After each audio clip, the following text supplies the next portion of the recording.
קולות מהעוטף, עם האנשים שהיו שם ב7 באוקטובר, בשיתוף יד יערי ויד טבנקין. קולות מהעוטף, ברוכים הבאים לפרק נוסף, והיום איתי כאן באולפן רבקית לוי דרורי. שלום רבקית. שלום. היום עם מפלסים, במקור מסעד, נכון? נכון. התחלת בעוטף, עשית סיבוב גדול וחזרת לעוטף. כן. אנחנו עוד מעט נצלול כמובן לסיפור שלך של 7 באוקטובר, אבל ככה מהשיחות המוקדמות שלי, אחד הדברים שאמרת זה שהמנגנון ההגנה שלך זה הומור. בואי נתחיל רגע בזה, ספרי לי רגע מה זה אומר, לפני שאנחנו, אולי גם כשניכנס לדברים, את יודעת, היותר כבדים קצת, תגידי איפה זה פגש אותך שם. אוקיי, אז תכף נדבר על 7 לאוקטובר, מה קרה שם, אבל אני ירדתי לשבת במעמד עם מי שאני סוחרת ממנו את הדירה, ואני התאמצתי קודם, למרות שהיו מתח טילים שלא נפסק בכלל, להתלבש ולצחצח שיניים, וכשירדתי למטה, אז ראיתי את יפעת, שהיא מהזוג שאני סוחרת מהם, עם פיג'מה, כאילו עם כותונת לילה. אז אמרתי, אם הייתי יודעת שזה קוד הלבוש פה, לא הייתי טורחת להתלבש. ואחר כך, 4 ימים אחרי השבוע הראשון, הייתי אצל מאמנת שלי, שהיה לה חוג מנטורים שלנו, של מאמנות אישיות, והיא שאלה מה המנגנון שלנו. עכשיו, אני הייתי אצלה 4 ימים, וזה היה היום הרביעי שלנו, ואז ראיתי שיש לה מלכודת של עכברים. אז שאלתי אותה, לא סיפרת לי שיש לך פה עכברים, היית מספרת לי, אז לא הייתי באה לגור אצלך, כאילו 4 ימים. זה, בהקשר הזה, כאילו, זה מה שאני זוכרת. אני מניח שזה גם עזר לך להתמודד בכל מיני סיטואציות, אם הולכים ישר לשם. בואי רגע, אמרתי שאת מקיבוץ סעד במקור, קיבוץ דתי, נכון? כן. תספרי קצת על המשפחה, איפה גדלת, איך גדלת, ועד שעזבת בעצם משם. אוקיי. אז אבא שלי הוא היה תמיד איש ציבור, כמו שאני זוכרת אותו, חוץ מכמה שנים שהוא היה אקונום, שזה גם זכור לי שקיבלתי כל מיני מקלות מלח מהאקונומיה. הוא בסוף ימיו, הוא נפטר מאוד צעיר, בגיל פחות מ-60, הוא היה מנכ"ל ישיבות הסדר, הוא היה מהמקימים של ישיבות הסדר, ובתור נערה, ומאוד הערצתי אותו על הציבוריות שלו. גם בקיבוץ, הוא כל הזמן היה בוועדות, ותמיד הוא היה שותף להקמת בית הכנסת, על שם דוקטור אהרון ברט. בקיצור, תמיד אנשים היו כל הזמן מתייעצים איתו, והיה דמות שהוא הייתה נערצת, מצד שני הוא לא כל כך היה בבית. ואמא שלי עבדה במחסן בגדים, והייתה יותר דומיננטית בגידול הפיזי שלנו. כמה אחים הייתם? אנחנו 3, יש לי אח גדול שהוא 6 שנים מעליי, ואח צעיר שהוא בן 4 שנים פחות ממני, ואני סנדוויץ' ילדה, בת. איך הילדות בסעד? גדלת בלינה משותפת, נכון? כן, הייתה לנו לינה משותפת. אני זוכרת אותה דווקא בדרך כלל חיובית, אבל בתור ילדה סבלתי מכאבי אוזניים, אז הייתי יוצאת הביתה, כאילו, בורחת הביתה, זוכרת את השבילים הרטובים שהדשאים משקים בלילה, או את הזיתים שאני דורכת עליהם, כי זה היה בשביל, אבל ההורים שלי, לזכותם יאמר שהם לא החזירו אותי. זאת אומרת, באתי, אז החזירו אותי, אבל תמיד היה האתגר לברוח מהשומר לילה, שלא יראה אותי ויחזיר אותי חזרה. כן, זה היה אתגר משותף להרבה קיבוצניקים. כן. והילדות שמה, מבחינה ביטחונית, הייתה ילדות מה? יפה, שקטה באותם ימים? לא, הייתה שקטה. תראה, הייתה מלחמת 6 ימים, אז הייתי בת 12, או לפני 11 וחצי, אז שם היינו 6 ימים במקלט, לא ראינו את ההורים, ההורים היו בשוחות, אני חושבת, מדי פעם הם באו לבקר. אז היינו רק עם המטפלות, אני זוכרת שפעם אחת רבתי עם מישהי, אז ברחתי למעלה, אז המטפלת החזיר אותי כאילו בורחת. היו כאילו במלחמת 6 ימים, אז שמענו פיצוצים, אמרו שזה פרן נהרגה ברפת, והיה עוד פעם אחת שחבר משק עלה על מוקש, והוא צלה, הוא לא איבד את הרגל, הוא צלה. זהו, יותר מזה אני לא זוכרת שהיו ועד איזה גיל היית בקיבוץ? עד אחרי צבא. אחרי הצבא הלכתי לעשות שנת שירות. הקיבוץ הדתי עושים את השנת שירות אחרי הצבא. בקיבוץ צעיר, זה קיבוץ ראש צורים, ושם מצאתי את חיים שאיתו התחתנתי. אחרי חצי שנה, אז נשארנו שם. חתונה הייתה בסעד, ושם חיינו 15 שנה. ובכל זאת עזבת את צעד, ועזבת גם את הדת, נכון? כן. מתי זה קורה? זה קורה די מאוחר, למרות שאני כבר הרגשתי בצבא שאני לא מאמינה, אבל לא הייתה לי מספיק אמונה בעצמי שאני אוכל לחנך את הילדים שלי, שרציתי ילדים, עם ערכים מופרדים מהדת. וגם לא היה לי אומץ לעזוב את הקיבוץ באותה תקופה, אז נשארתי בקיבוץ, נשארתי במסגרת. גם אבא שלי היה בחיים, אז בכלל כאילו זה היה נראה לי, כאילו לעשות לו את זה. למרות שאת אומרת, לא היה לי אומץ לעזוב, שוב, בתחקיר או בשיחות המוקדמות, את אמרת למשפט דווקא, שאולי התעצב עם השנים, שבעצם כשלא טוב לך, או כשיש לך משהו שלא טוב לך איתו, את כן, את קמה ועוזבת, או את עושה, את אקטיבית בעניין, זה נכון? כן, אבל שם לקח, כמו שאמרת, זה באמת התעצם עם השנים, ושם זה לקח עוד זמן. אני חושבת שלראש צורים היה מזל שחיים ואני רצינו לעזוב במשך 15 שנה, אבל זה לא היה ביחד. פעם הוא רצה ופעם אני רציתי לעזוב, עד שהחלטנו שאנחנו עוזבים. עזבנו את הדת ממש, כשעברנו לשוהם באיזשהו שלב, עזבנו בשנת 90 את הקיבוץ, היינו 5 שנים בסחירות, ואז בנינו בית בשוהם. אז התחיל השוהם. אז ב-95 עזבנו לשוהם, ואז החלטנו שאת הבן הצעיר שנולד שם כבר, 3 חודשים אחרי המעבר, הוא לא יגדל במסגרת דתית, או לא יתחנך במסגרת דתית. ואז חיכינו שבגיל, בכיתה ב', שהוא היה בן 6 או 7, הוא נכנס למסגרת של בית ספר דמוקרטי, ואז התחילו להיות כל מיני תוכניות בשבתות, טיולים וזה, שמאוד רצינו להצטרף עם הקהילה. והבן השלישי, נועם, היה כבר בתיכון, שנה האחרונה בתיכון, דתי. אז שאלנו אותו, נועם, אכפת לך שאנחנו מתכוונים להיות לא דתיים כשתסיים, אכפת לך שנעשה את זה עכשיו? אז אמר, לא, אני כבר הודעתי שאני לא דתי, ואז כאילו, כשעומר היה בן 7, אז עזבנו את הדת. הוא עזר לכם ככה, כן. לעשות את זה רשמי. לעשות את זה שנה קודם. כן, אוקיי. ואיך את מתגלגלת בעצם למפלסים? את בכלל עם קריירה בנקאית, מתחילה לפתח קריירה בנקאית בשלב הזה, נכון? התחלתי, כשעזבנו את הקיבוץ, עבדתי בבנק 16.5 שנים, ואז החלטתי שאני עוזבת, זה חלק מהמקומות שאני לא נשארת, כשאני לא טוב לי. רגע, אבל את אומרת 16.5 שנים בבנק, זה... חכי, אל תעיפי את זה ככה. כן. מה, זה קריירה שחשבת עליה... לא, ממש לא, כאילו...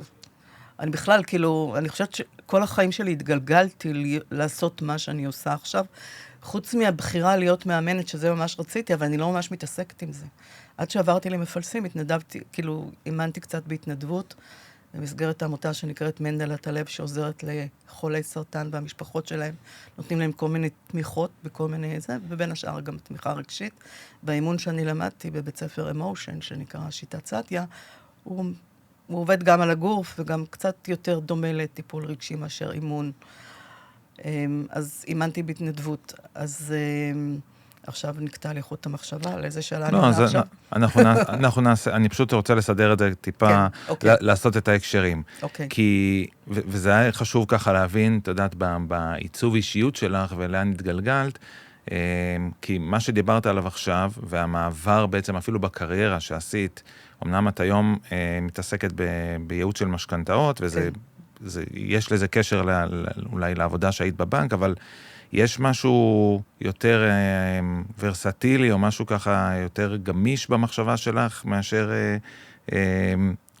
עבודה בבנק, והמעברים שלך ממקום למקום.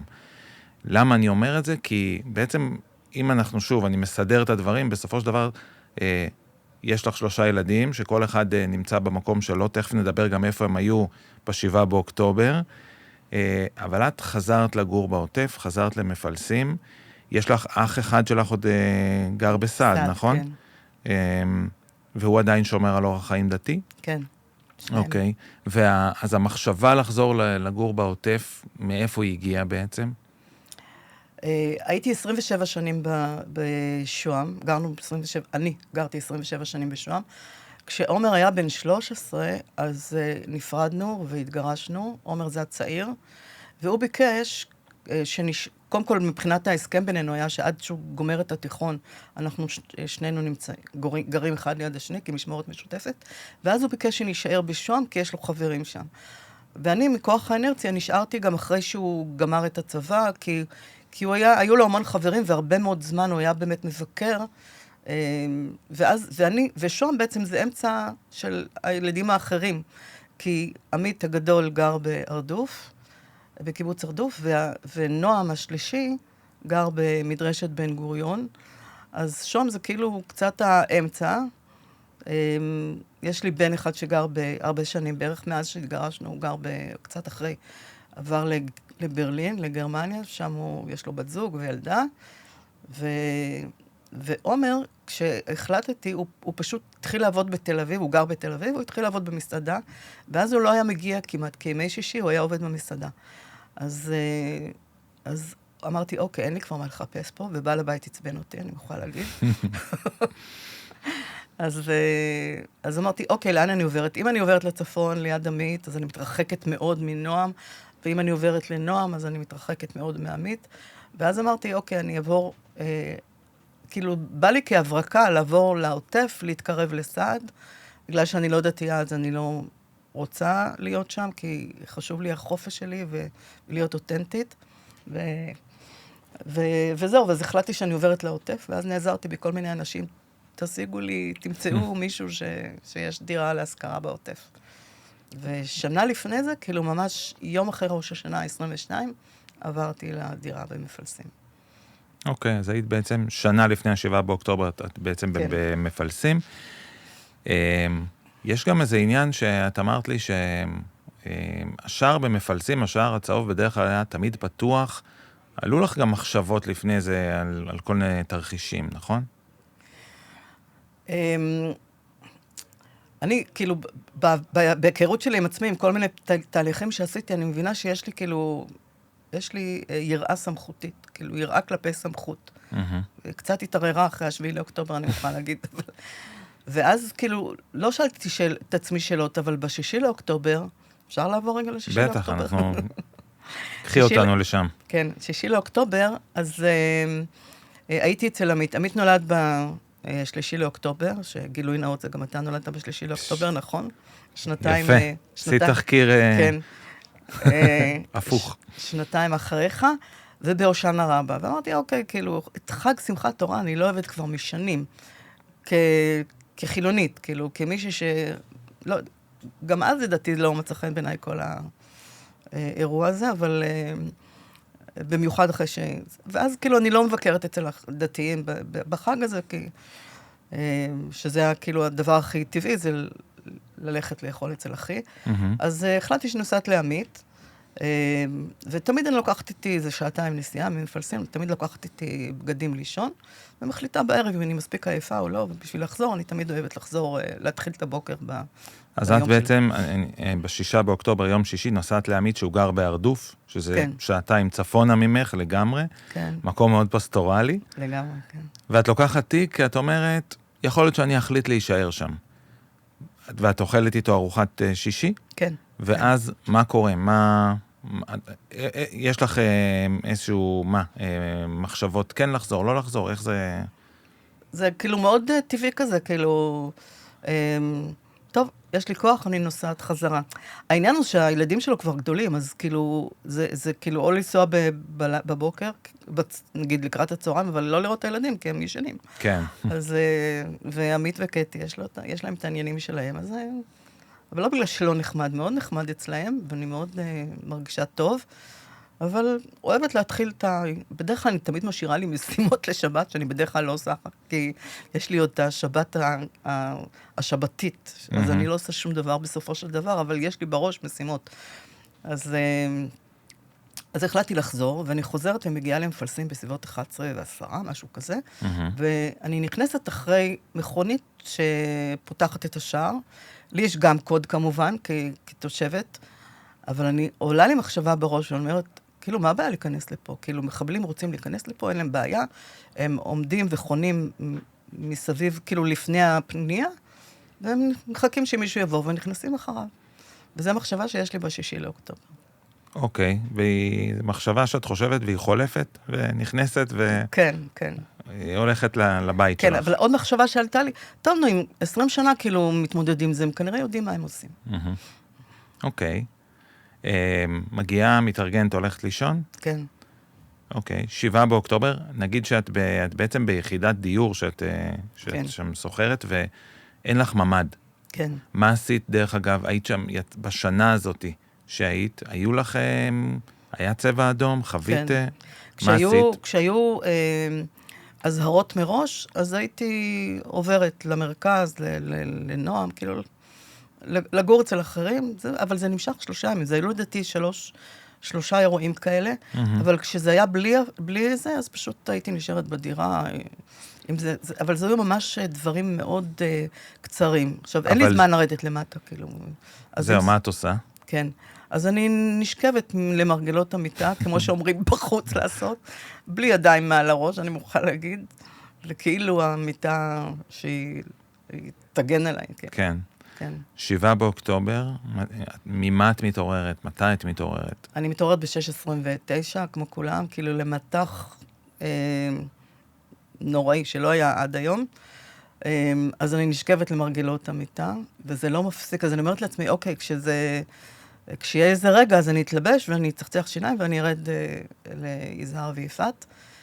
והם כבר מתחילים להתקשר אליי ולשלוח לי אס-אמסים וזה. אבל בראש שלי היה להתלבש. והיה איזה רגע כזה של הפוגה, אז באמת התלבשתי, צחצחתי שיניים, ותוך כזה עוד פעם מתחילים מטילים, אז אני מסיימת להתלבש כשאני שוכבת, כאילו מתחת למרגלות המיטה, ויורדת אליהם. את לא מקושרת לוואטסאפ של מפלסים, נכון? לא. היה לי, כאילו, כמה ימים קודם, קישרו אותי לוואטסאפ של חירום, אבל הוא לא עבד, זאת אומרת, לא היו הודעות אז. אבל הצבע האדום עובד שם, כאילו, וגם הרעש של הטילים עובד. אז את מתלבשת ובאמת יורדת למטה להיות איתם בממד? כן. והם, יש עוד ילדים שם? מי נמצא שם? כן, יש להם איתם בת, שהיא אז הייתה בת 37, תמר, היא גרה ברמת גן בדרך כלל, רווקה.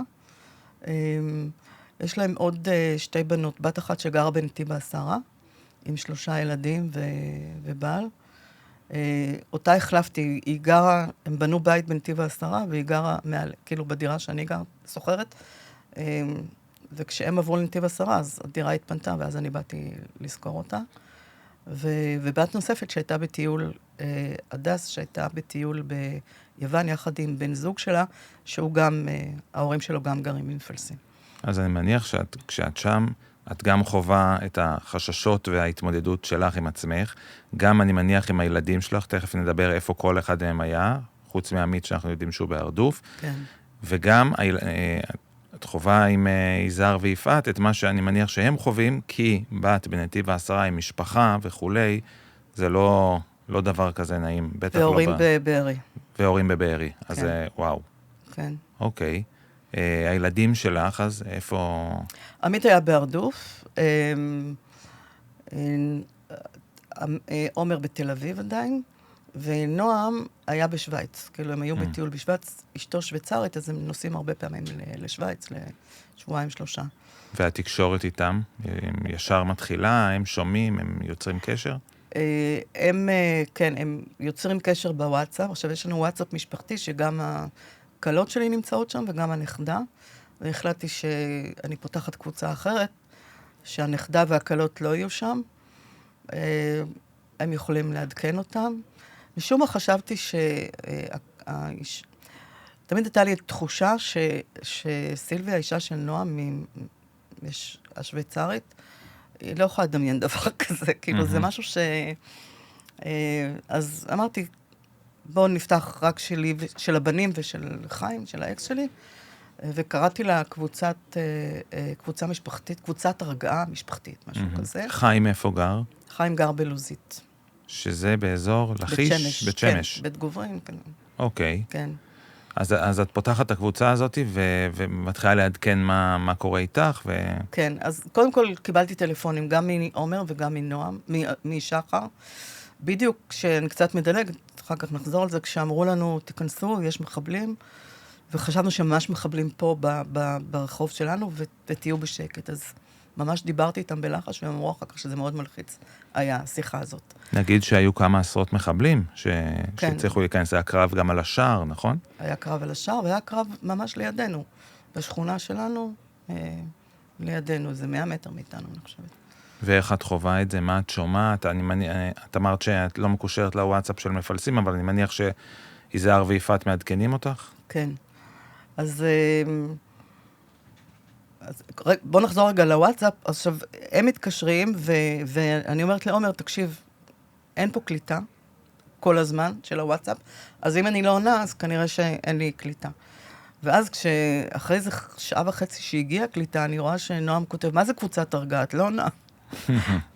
אז עומר אומר לו, כן, היא אמרה שיכול להיות שאין קליטה. כאילו, כשאנחנו, נכנסנו, נגיד, אני נכנסתי אליהם לממד, נגיד ב6:45. ואז בסביבות 7 הפסיקו הטילים ויצאנו החוצה. הפסיק הצבע אדום ושתינו קפה והדלקנו טלוויזיה, ואז ראינו את הטנדרים בסדרות. ואני כאילו, לא דיברנו על זה כל כך, אבל מה שאני ראיתי זה סדרות. כאילו, זה לא אצלנו. זה רחוק. 7 קילומטר או 4, אני לא יודעת כמה. ואז אנחנו מקבלים טלפון או הודעה של להיכנס לממדים, כי יש גם התראה שנכנסים אלינו. אז יזהר הוא מאוד פרגמיסט כזה, הביא שתייה, מים קרים, הביא עוגיות, הביא בטריות, הביא כל מיני. וכשאני נכנסתי לממד, יפעת אמרה לי, תדעי לך שתמר היא מאוד חרדתית. אז אני לקחתי לעצמי להרגיע אותה. כשנכנסנו, אז היא הביאה איזה כפכף כדי להילחם בזה, אז כאילו, ואחר כך היא הלכה והביאה איזה בקבוק יין, ואז שאלתי אותה, תגידי, אין לך איזה פלפל שחור או משהו כזה, גז פלפל? אז היא אומרת, לא, אבל ליזהר היה, אז הוא הלך להביא, והביא אחר כך את טרנזיסטור בהמשך היום. בקיצור, היינו מצוידים, והוא הביא גם כל מיני מטענים, כאילו, היינו ממש מצוידים שם. והוא גם הוריד את הידית מהצד השני והכניס אותה פנימה. וניסה ללמד אותנו איך לפתוח, אמרנו, אין סיכוי, כשאנחנו נפתח, איך לסגור, אתה תסגור תמיד. זהו, ואז כאילו התחלנו להרגיש את הפחד, כאילו, ואמרתי לתמר, בואי ננשום, כאילו, אין לנו מה לעשות עכשיו, כן? גם בואי נסתכל רגע על המציאות, אנחנו נשמע אותם כשהם ייכנסו. עכשיו אנחנו לא שומעים, יש שקט. וואו, אני לא יודע אם זה יותר מרגיע, יותר מלחיץ, כי מצד אחד, כמו שאת אומרת, אני מסתכלת למציאות בעיניים, ויכול להיות שהם יגיעו וייכנסו, אנחנו נשמע אותם. אבל אני רק מנסה לחשוב על סיטואציה כזאת, וזה כבר מפחיד, אין ספק. כן. אז אמרנו, בואי ננשום, כי תמיד אומרים נשימות זה.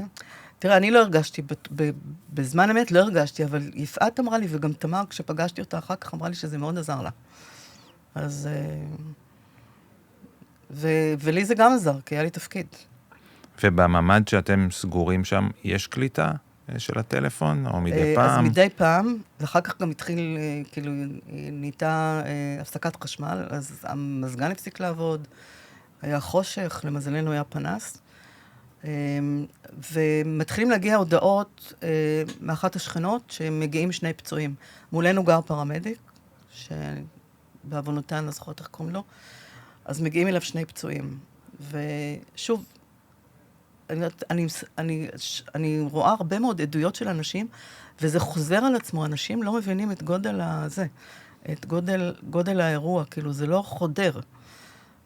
בסדר, הגיעו 2 פצועים, פצועים זה לא הרוגים, זה כאילו... ואז שכן אחר אומר שהבן שלו מסתובב פה עם נשק, וזה לא מחבל, ואחרי כמה זמן הוא אומר, זה לא הבן שלי, עכשיו זה מחבלים. ואז היה בדיוק בזמן, והיינו נורא צריכים לשירותים, אז יזהר אמר, בואו נשגיח על החלון, נראה מה קורה, ותלכו לשירותים, ואז הוא אומר, תסיימו מהר, אל תורידו מים, תסיימו מהר, אני רואה אותם פה. הוא רואה את המחבלים. כן. דרך איפה? דרך החלון? דרך חלון, כן. אין להם, שם אין תריס כזה שנסגר עד הסוף, זה תריס כזה פנימי כזה, רפרפות. אז נכנסנו, ואז כאילו, אז זה היה כמה זמן של ממש פחד שהוא היה באוויר, אימה כזאת שהייתה זאת אומרת, אז הלכה למעשה, את מרגישה את זה, מה, מחלחל ממש כזה? כן, כן. גם כשהיינו, כל הזמן יש יריות, כל הזמן יש יריות.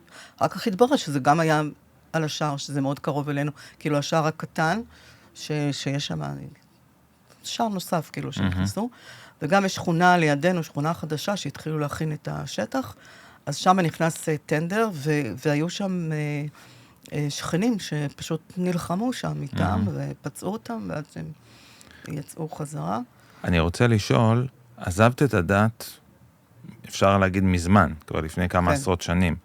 האם ברגע הזה, שאת אומרת, זה הזמן שהפחד כן מחלחל, ויזהר אומר, אני רואה אותם, יש משהו באוטומט שקופץ, שמתקשר לאלוהים, שמתקשר לתפילה, לאיזושהי מנטרה, או שזה משהו אחר? את יכולה לנסות להיזכר? לא, כאילו, וואלה, זו פעם ראשונה שואלים אותי את השאלה הזאת. לא, אני לא חשבתי על אלוהים, היה מקרה אחר שאני אספר לך שכן, אבל לא, ממש לא חשבתי. אני חשבתי באמת קודם כל שיש לי תפקיד,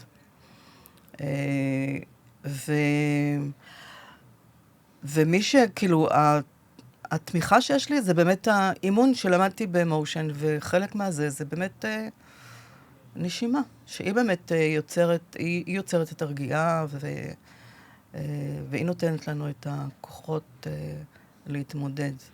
ויש לך עוד חברים בעוטף שאת מכירה בקיבוצים האחרים שהם, וביישובים האחרים שהותקפו? אני לא ממש מכירה, בעוונותיי אני מוכרחה להגיד שבשנה הזאת לא כל כך התערתי ביישובים. יש כמובן את סעד, אני מכירה את כל סעד, אבל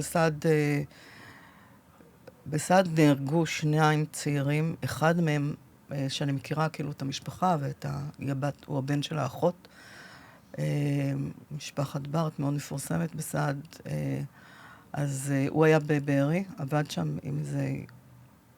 שם בקיצור וגר שם, ונרצח שם בדור הצעיר.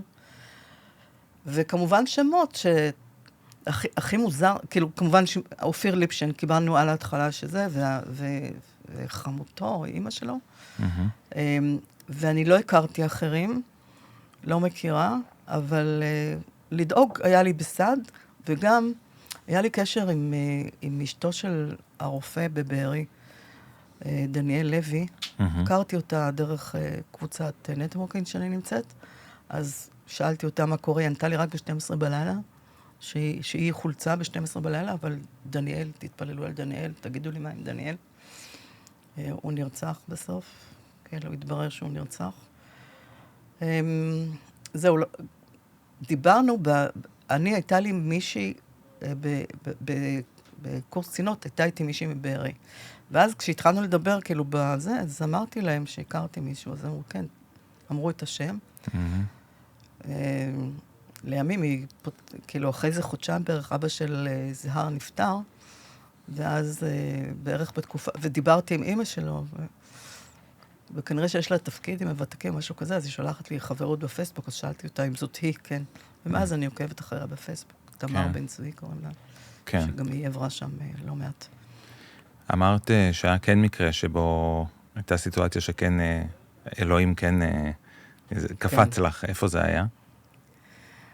אחרי 3 שבועות בערך בתוך המלחמה, נסעתי לנועם, למדרשה, וגרתי אז, כאילו, התארחתי אצל חברים טובים שנתנו לי דירה בקיבוץ ראש צורים, זה הקיבוץ שעזבנו. נגיד, באמת שאת מאז, את התפנית ממפלסים, אולי רגע נסגור את הסוגריים האלה, מתי את באמת מתפנה משם?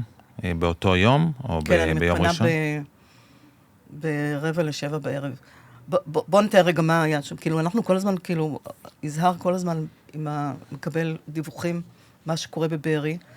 האמא מתכתבת איתו ואומרת שהמחבלים על הבית, צרים אל הבית, והיא לא יודעת מה לעשות, ולמזלו גם אחותו הייתה שם, שהיא צעירה יותר, כמובן, מההורים.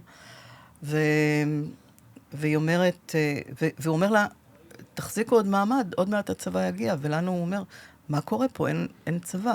והוא מראה לנו תמונות, הוא מראה לי בעיקר. הוא מראה לנו תמונות שהם מסתובבים שם בקיבוץ כמו שזה שלהם. זה מצד אחד, ומצד שני, הבת שלהם בעוטף, בנתיב העשרה, שהוא בדיעבד אמר לי שכבר ב7 היא אמרה לו שיש מחבלים בנתיב העשרה, והם סגורים בממ"ד, אין להם חשמל, ואין להם בטריות, והם בסדר. ואז במהלך היום היה זמנים שאנחנו יצאנו, ראינו בחוץ אנשים, ונהיה שקט, ראינו חייל ופרמדיק, אז נהיה שקט, אז הלכנו לדבר איתם, ואז כאילו היה תקופה, בסביבות 4, אני חושבת שכל השכנים היו בחוץ, חוץ מאיזה זוג אחד. דרך אגב, חלק מהשכנים הכרתי באותו יום, כאילו, שיש משפחות שגרות שם, חלק לא נפגשתי במשך השנה הזאת. באחת ההפוגות יצאתם החוצה, ואז פגשת את האנשים, והבנת שאלה השכנים שלך בשנה האחרונה. ואז הם מקבלים טלפון, ששני האחים של החתן בנתיב העשרה נהרגו, אחד בכיתת כוננות, אחד לא, ואחר כך הם מקבלים עוד טלפון, ואמרו לנו, תיכנסו שוב חזרה.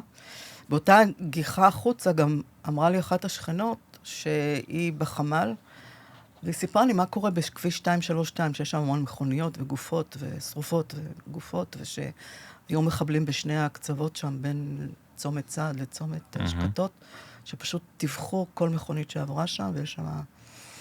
יש שם מראות לא טובים. כן. ואז מקבלים טלפון מהבת, תארזו, אנחנו יוצאים. עכשיו, הם רגילים, בגלל שיש להם 3 ילדים קטנים, תמיד לעזור במקרים כאלה. יש להם ילד ותאומים, וכשהתאומים נולדו, אז פשוט האמא התחילה את הפנסיה שלה כדי לעזור להם. ואז הם החליטו שהם... ואז הם שואלים אותם איך עוזבים, כאילו, אז היא אמרה, ההורים של הבן זוג של הדס יצאו, תתקשרו להם, תשאלו איך יוצאים. ואז הם אמרו לה שהם התקשרו אליהם, ואז הם אמרו שהם נותנים לצאת, אבל תדעו שיש מחבלים, ואם יורים אליכם, אז תורידו את הראש. וואו. כן. וקבענו שאני אסע אחריו, אז הלכנו לארוז, תרגענו, קבענו שאני אסע אחריו, ויצאנו 6:45 בערב. באיזשהו שלב, אני רואה שאיבדתי אותו. קודם כל, רואים את מה שסיפרו לנו. בכביש 232. כן. איך שכאילו, יש איזה חיילים בשער, אני אמרתי שזה חיילים, אמרו שזה משהו אחר, כאילו. אבל ישר על השער, מכונית שרופה, ואיך שפונים, פתאום נתקלת באיזה טנק שהוא חשוך לגמרי. עד שהגענו כאילו לשער הנגב, אז הרמזורים לא עבדו, והיה חושך וזה. הרמזור שם עבד, רמזור אדום, ואני רואה שאני מאבדת אותו, התקשרתי אליו, שאלתי לו איפה אתה, אז הוא אמר, אני נסעתי נורא מהר, אני בצומת הבאה, לדורות תפני ימינה. אז אני אומרת לה, אני לא רואה דורות, אני רואה בית כמה. אוקיי, תפני ימינה. ואז היה לנו עוד, עכשיו, הדרך הזאת גם כן הייתה מאוד מפחידה, כי אתה רואה מכוניות, אתה לא יודע אם זה שלנו או לא שלנו. וחושך כזה מאוד הזכיר לי את מלחמת יום כיפור, שגם הייתה לי איזה נסיעה באיזה מועצאי שבת מקיבוץ יבנה לקיבוץ סעד, שהכל היה חשוך, לא היו מכוניות, לא היו רמזורים, כאילו מאוד הזכיר לי את זה. וקבענו שאנחנו נפגשים בבית קמה, ואז בבית קמה הוא סיפר לי אחת האלמנות סידרו לה רכב ממוגן כדי לנסוע לכפר המכבייה, והם נוסעים לכפר המכבייה, כי גם הבת שלהם נוסעת לשם. והוא שאל אותי לאן אני נוסעת. אז אמרתי לו, יש לי 2 אפשרות, או לחזור לעמית, להרדוף, או לחברה שלי שגרה בנחלים. אז אמרתי, תיסעי להרדוף כמה שיותר רחוק. וזהו, נסענו אחת אני נסעתי אחריהם בכביש 6. הווייז ניסה לכוון אותי לכיוון הכביש היותר תל אביבי, אבל אמרתי לעצמי, שם בטח יהיו יותר טילים. והתחיל פקק היום, כאילו, פקק של איזה... הנסיעה ארכה 4.5 שעות, כי היא לוקחת 2 בדרך כלל. וואו, בכביש 6? כן, ואז התחילו טילים. ואז כאילו זה באמת עוד רגע של פחד. שאתה רואה טיל מתקרב אליך, ואז הוא מתפוצץ. ואז כאילו זה 7, 8, 10 כאלה. שאחד יתקדם, ואז תברר שהוא הליקופטר, אבל וואו. כן. ויש כאילו פקק. ואז אני אומרת, מה אכפת לי? כאילו, זה מראה איזה ניתוק הייתי, כשאני אומרת, אוקיי, מה אכפת לי? אני פונה ימינה לשוליים, שיתפוס אותי שוטר. איזה שוטרים, מי מעניין אותו עכשיו עבירות תנועה, כאילו, בדיעבד. אבל גם שם התחיל להיות פקק, אז חזרתי חזרה, ולמזלי, כיוון שכל הזמן עברו שם אמבולנסים, שבדיעבד אנחנו יודעים שהעבירו פצועים מהדרום לבתי חולים יותר במרכז. זהו, בסביבות 11:15 הגעתי לעמית. וואו, אז אני רגע רוצה להתעכב על הנסיעה, כי זה נשמע שהייתה אולי לא פחות טראומטית מהשהייה בממ"ד. אולי אפילו ההתחלה של עיבוד בעין של הדברים שראית, שחווית, וגם זה שאת נתקעת בפקק, וכמו שאת אומרת, טילים יורדים לידכם, זה לא משהו מלבב. כן, וגם בהתחלה חשבתי שיש תאונה, אני אומרת לו, אני כל פעם מודיעה לו, כאילו ב9 אני מגיעה, ואז הוא אומר, לפי הווייז, כל שעה, כאילו, מתעדכן. אז, ואז מתחיל, חשבתי שיש תאונה, מסתבר שיש שם שוטרים, אז גם כשהשוטרים, גם עברה לי מחשבה, אולי זה שלהם, אולי זה הם, אבל אני רואה שכולם עוברים, אז כאילו, זו הייתה מחשבה שחולפת. כן, אני יכולה להגיד שהנסיעה הזאת הייתה באמת באמת טראומטית, ולקח לי זמן עד שהסכמתי לנסוע לבד בלילות.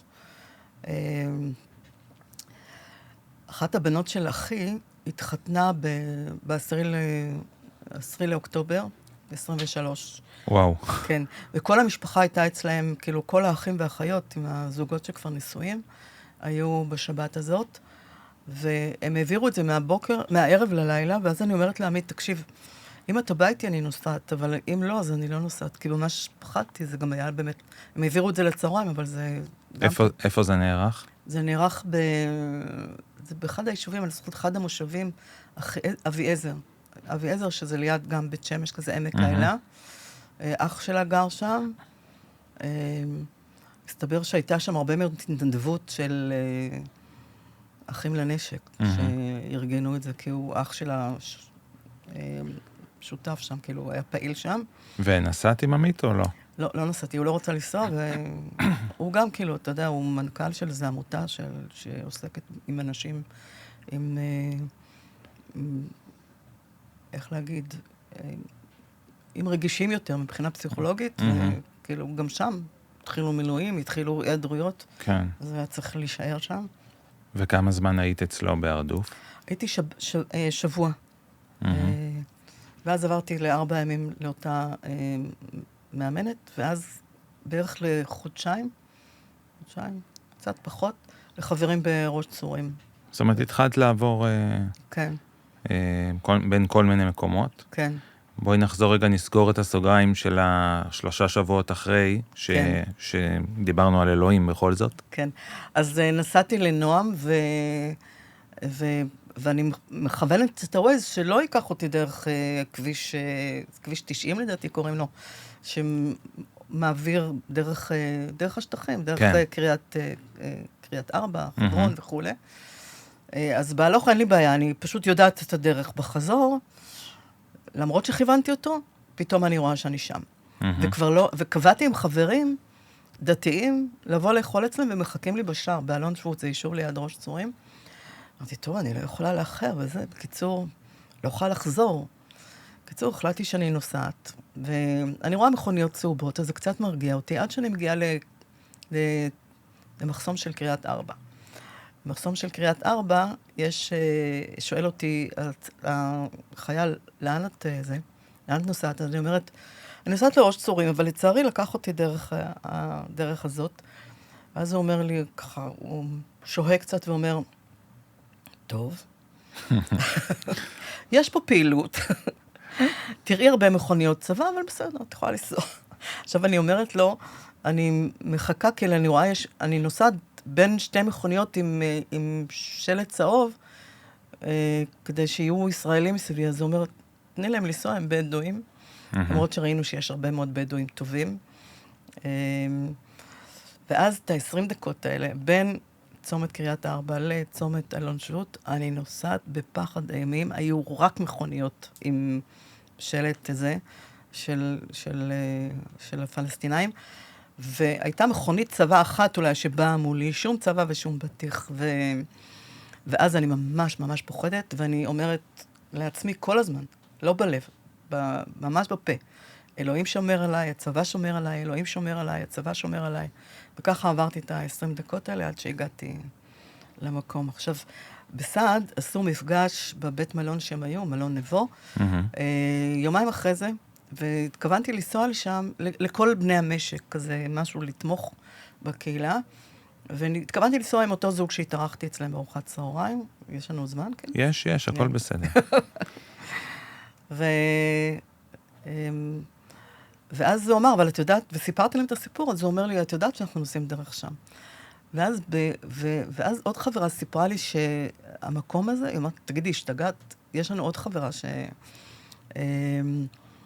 חברה מהקיבוץ, לא בדיוק חברה, שהבת שלה נרצחה שם לא מזמן, כאילו.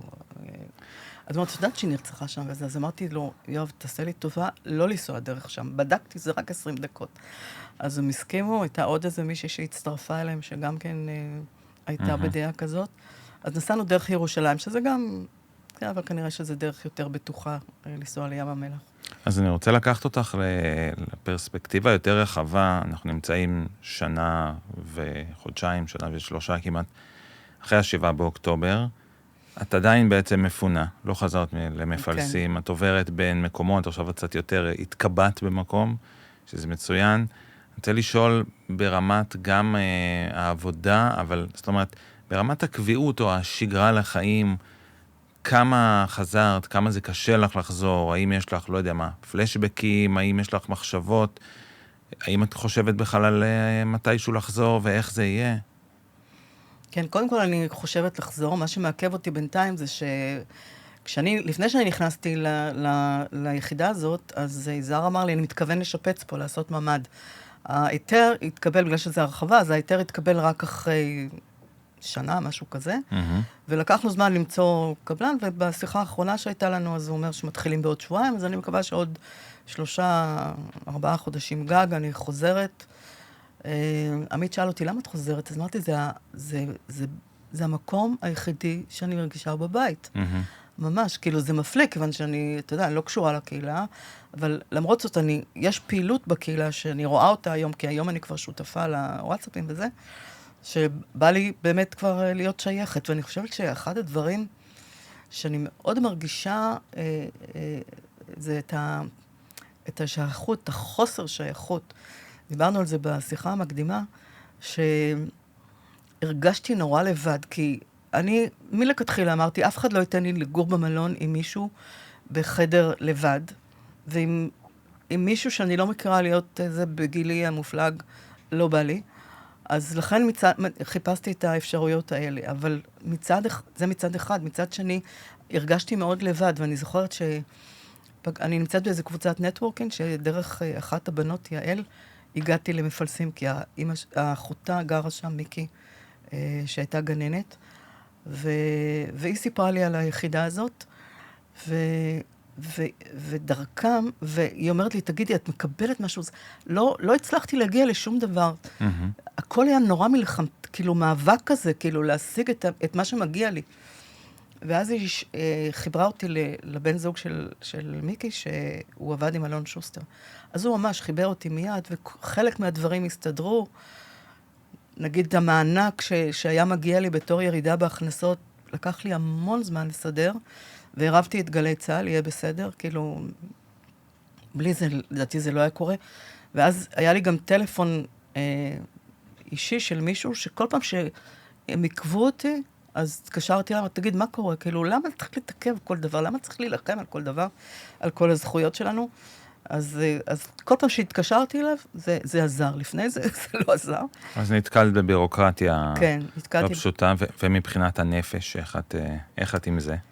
אז זהו, אז גם הנפש, היא סדרה לי בהתחלה שאני אתחבר לחוסן, ושתהיה לי פסיכולוגית. אני יכולה להגיד שבהתחלה, כנראה שגם לא כל כך התחברתי לפסיכולוגית הזאת, והרגשתי והפסקתי אחרי 5 מפגשים, והרגשתי שאני כאילו לוקחת זכויות של מישהו שצריך יותר. אחד הדברים שהיא אמרה לי באמת, שזה אנחנו הקיבוצניקים, אנחנו רוצים לא לתפוס מקום, וזה מאוד התחבר אליי, באמת, הקושי לתפוס מקום, כן, אני צריכה, מגיע לי. אז הפסקתי את זה, אבל עכשיו, כאילו, הם נותנים גם אפשרות לקבל כל מיני טיפולים, אז מצאתי מישהי שעושה טיפולים מרחוק, זה נקרא סייק-קיי, שמאוד עזרה לי, לקחתי עכשיו עוד 10 טיפולים, שבעצם הם משלמים את זה, עוד 5. הביטוח הלאומי משלם את זה, והם דווקא, לזכותם ייאמר מיד, כאילו, הגשתי חשבוניות, מגישים את זה מיד, וגם המשכתי עם פסיכולוגית אחרת, אז אני ממשיכה, ואני גם, כל התוספים שאני רואה פרסומות, אני קונה, כי נראה לי שאני צריכה, אני יכולה להגיד שמבחינה פיזית, למשל, היו לי כאבים בגב ברגליים, בגב התחתון, ברגליים, באגן, שמאוד התגברו אחרי המלחמה, ואז כאילו הטיפול הזה עזר. אני לא אכנס יותר מדי לנפש שלך, אבל אני כן רוצה לשאול, אשמת הניצול, הייתה ממש, כאילו, עכשיו פחות, אבל אני חושבת, אחד הדברים שאני עושה כשאני הולכת לישון, דרך אגב, אחד הדברים שאני ניזונה מהם, זה כל מיני דברים שאחרים גם חווים, ויש כאילו איזושהי, איך להגיד, איך זה נקרא? צרת רבים, נחמת שוטים, כן? אבל כן, כאילו, נגיד, אני לא מצליחה לקרוא, כמעט, מאז, וגם חברה שלי מסעד סיפרה לי על זה, וגם כאילו, בפודקאסט שאנחנו שנינו אוהבים, דליה גוטמן מספרת שהיא לא קוראת, וקראתי, הייתי קוראת הרבה. ועוד דבר, ונחתה לי חוט המחשבה של מה שרציתי להגיד. אז כן, אז פעם הייתי הולכת לישון עם ספר, היום אני הולכת לישון עם כל מיני דברים שאני שומעת. חלק מהדברים זה העדויות. אני שומעת את העדויות 710 מכל מיני מקומות.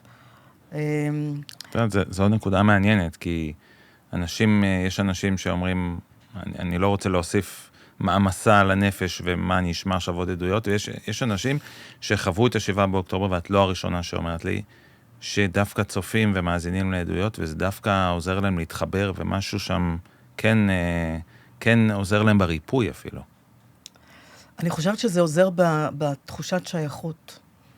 אתה יודע, יש איזה מודל כזה שנקרא כבשה, שכמה דברים חשובים שלנו, זה כבוד, ב' זה ביטחון, ש' זה שייכות, וה' זה הצלחה.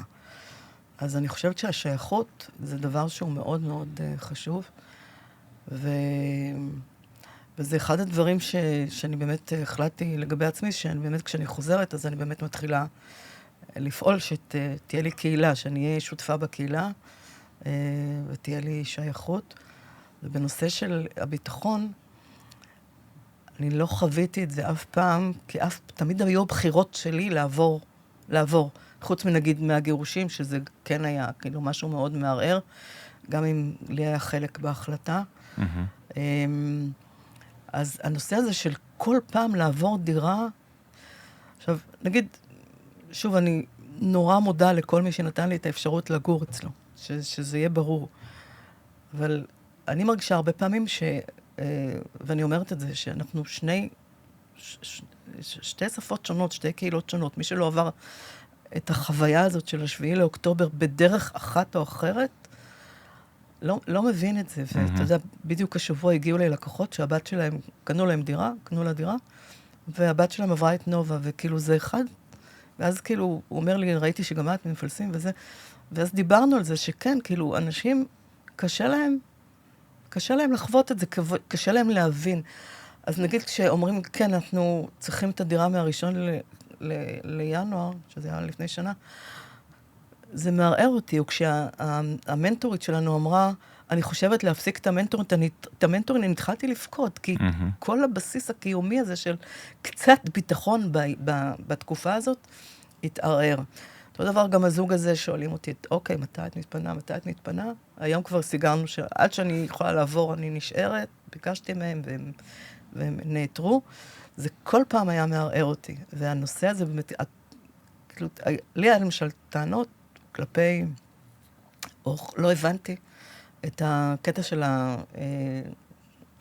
ההתנתקות. ניסיתי למצוא את המילה שאני כאילו יותר אוהבת. אבל ההחלטה שאנחנו לא, שישראל זה לא בקטע שלה להמשיך להיות שם, שיש שם יישובים ישראלים, ולא הבנתי את ההתנתקות שלהם, את הקטע הרגשי, והיום אני יכולה יותר להבין אותם. כן, זה... שנה קודם עברתי לעוטף ואמרו לי, וואו, איזה אמיצה. אני לא הרגשתי שאני אמיצה, כאילו, תוך המקום הזה של... אני לא נשארת במקומות שלא טוב לי, וחוץ מזה, ברוך השם, כאילו, אני בריאה, אני יכולה להחליט איפה אני גרה, כאילו, לא קניתי בית בשוהם, מכרנו את הבית בשוהם הזה. ויש לי את האופציה, ולא הרגשתי שאני אמיצה, לא הרגשתי שאני עוברת למקום מסוכן בכלל. הרגשתי שאני עוברת למקום שבאמת היה לי מאוד מאוד טוב בו. היה לי את הקשר עם האח שלי בסעד, שמאוד מאוד התקרבנו, כמעט כל ערב שבת הייתי אוכלת אצלם, חברות בסעד, היינו מבלות, נוסעות, יש מתנס נהדר באיזה... את אופיר ליפשטיין הכרתי, כי אחת החברות שלי מאוד פעילה בנשים עושות שלום. אז בסוכות, שמיד אחרי המעבר, היה איזשהו אירוע בחץ השחור, ואופיר ליפשטיין דיבר שם, ומאוד התרשמתי ממנו. אז היה לי מאוד מאוד טוב שם, וממש הרגשתי בית. כשאני עוברת ליד שוהם, אני לא מרגישה, שום דבר לא זז לי כן, וואו, זה ממש מעניין, כי את אומרת, אני לא כל כך התערתי בקהילה, חלק מהשכנים הכרתי באותו יום, אבל בדיעבד, ושאת מנתחת את זה ואת מסתכלת, אז בעצם את מגיעה להבנה שזה בית עבורך, והתחברת להרבה מאוד דברים, אולי יותר ממה שאת חושבת. כן. אני רוצה ככה לקראת סיום, את באת עם ספר, וגם סימנת בו כל מיני שירים, אז אני אשמח שתגידי משהו על הספר, וגם ככה תקראי ממנו. אוקיי, אז כתבה את הספר, הוא נקרא קומה אחת מעל עצמי, כתבה אותו טלי ורסנו אייסמון, שהכרתי אותה כי הייתה הלקוחה שלי, ואחר כך היא הוציאה את הספר וקניתי אותו בהדסטארט, והיא פסיכותרפיסטית, הייתה אז בזמנו סגנית של חוסן, של כל חוסן בארץ, ובין השאר היא גם במילואים, אלוף משנה בעורף, איך זה נקרא? פיקוד העורף, כן. היא המרגיעה של הילדים, ופשוט כל שיר שלה הוא פשוט נהדר, וזה שיר פחות מוכר שמאוד מדבר אליי, שנקרא כל נפש צריכה מרפסת. כל נפש צריכה מרפסת לברוח אליה, להביט ממעל, להפוך הכל יותר נסבל. ואדם צריך לתלות מעל מרפסתו קצת כוכבים, שיביט בהם ברגעים כואבים. כל נפש צריכה מרפסת שלפעמים תהיה כל עולמו, וחדר פנימי אחד להיפגש שם עם עצמו. מקסים. רבקית, אז קודם כל נאחל, מה אני אאחל לך? שיהיה לך איזו מרפסת טובה להאחז בה, ולכולנו, שיחזרו כבר 100, כן, בני הערובה ששמה. אני דרך אגב, אני אגיד שהיום אני בדרך כלל אומר את התאריך בהתחלה, אבל לא אמרתי, וזה חשוב כי דברים קורים, אתה הולך לישון, ופתאום אתה קם בלי משטר אסד למשל, וכל מיני דברים שיכולים להשפיע. אנחנו ב9 בדצמבר, יום שני, מקליטים את הפרק בשעה, עכשיו כבר 1 בצהריים. מסתבר גם שח' כסלו, וזה יום ההולדת העברי שלי. היום? כן. מזל טוב, אז בכלל. מזכירים לי את זה, כי אני לא חיה את ה... אז באמת שיהיה במזל, ושיגיע על כולנו שקט וכל מה שכרוך בזה, ושתחזרי לבית עם ממד, שזה גם דיסוננס בכלל בפני עצמו, למה בן אדם צריך ממד בבית, אבל זו המדינה שלנו. פתחנו פה ככה המון סוגריים והמון דברים, אני מקווה שהצלחנו, הקפנו חלק מהמורכבויות, כי אני מדבר עם הרבה מאוד אנשים מהעוטף, ואם יש מילה אחת שאני יכול ככה אחרי הרבה זמן להגיד, זה מורכבות, כי יש כל כך הרבה מורכבויות לכל כך הרבה כיוונים, אז אני מאחל לך שהפאזל הפנימי שלך ככה לאט לאט יסתדר במקום, ואני רוצה להגיד לך תודה גדולה שבאת לקולות מהעוטף, ובאמת, שיהיה לכולנו רק טוב. תודה רבקית. אני רוצה להגיד לך גם תודה, כי מבחינתי לדבר על זה, זה ריפוי, וחוץ מזה, ביום הולדת שלי אומרים שצריך לברך, אז אני רוצה שעדיין לברך שיהיה שלום. אני חושבת שמותר לנו להאמין בזה. שיהיה שלום. אמן. תודה רבה.